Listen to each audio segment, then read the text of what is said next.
Halo pemirsa, apa kabar Anda akhir pekan ini? Anda menyaksikan NTV News Flash.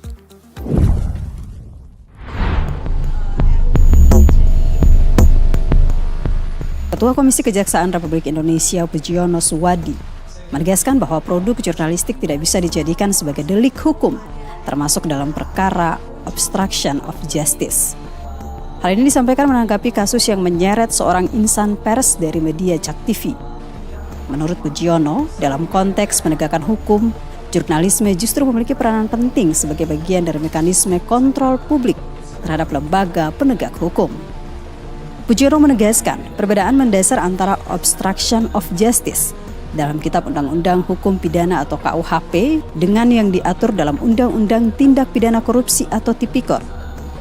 Dalam KUHP, menurut dia unsur OJ mengacu pada tindakan yang jelas dan langsung menghambat pada proses hukum. Sementara dalam Undang-Undang Korupsi, tindakan sekecil apapun yang dinilai menghambat dapat dikategorikan sebagai obstruction of justice, karena korupsi dianggap sebagai kejahatan luar biasa. Lebih lanjut, Pujiyono menyatakan bahwa adanya keterlibatan dalam kasus tersebut lebih berkaitan dengan peran tersangka sebagai direktur pemberitaan dan adanya alat bukti lain termasuk dugaan aliran dana dan pemufakatan kejahatan. Tentu rekomendasi kita adalah ada hal-hal yang salah, ini harus kita benahi.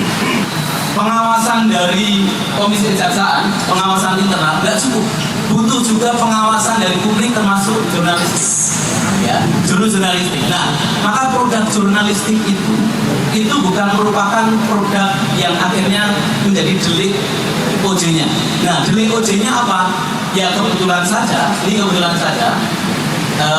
yang kawan media itu dalam kasus itu adalah dia direktur pemberitaan, itu kebetulan saja. Tapi sekali lagi produk jurnalistik yang dihasilkan itu tidak sama sekali tidak masuk. Tapi ada alat bukti, dua alat bukti yang lain itu yang kemudian mengalir.